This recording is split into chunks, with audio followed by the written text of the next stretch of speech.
காட்பாடி அருகே வெகு விமரிசையாக நடைபெற்ற அர்ஜுனன் துரியோதனன் படுகளம் மற்றும் தீமிதி திருவிழா.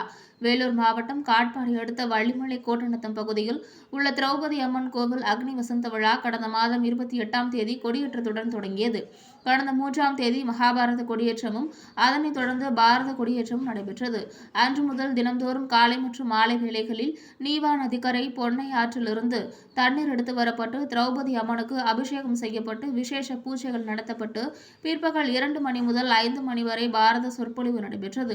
இரவு வேளையில் மகாபாரத தெருக்கூத்து நாடகம் நடைபெற்று வந்தது. அதனைத் தொடர்ந்து கடந்த 12ஆம் தேதி திரௌபதி அம்மன் திருக்கல்யாண வைபவம் அர்ஜுனன் தபசு நிகழ்ச்சி நடைபெற்றது. இதனைத் தொடர்ந்து இன்று துரியோதனன் படுகளம் நிகழ்ச்சியும் அதனைத் தொடர்ந்து தீமிதி திருவிழா வெகு விமரிசையாக நடைபெற்றது. இதில் பக்தர்கள் காப்பு கட்டி விரதம் இருந்து தீமிதித்தனர். அப்பொழுது பக்தர்கள் பக்தி பரவசம் பொங்க அரோகரா கோவிந்தா கோவிந்தா என கோஷங்களை எழுப்பினர்.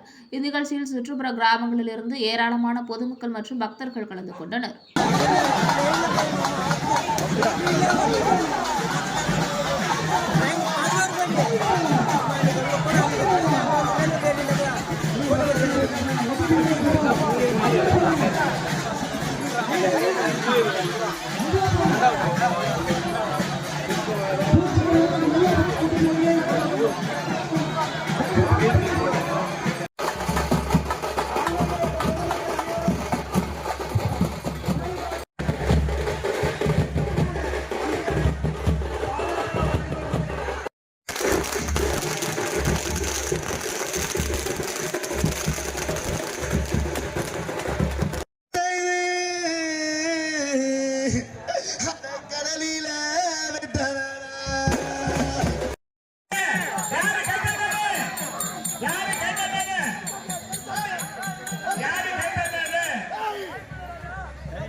No.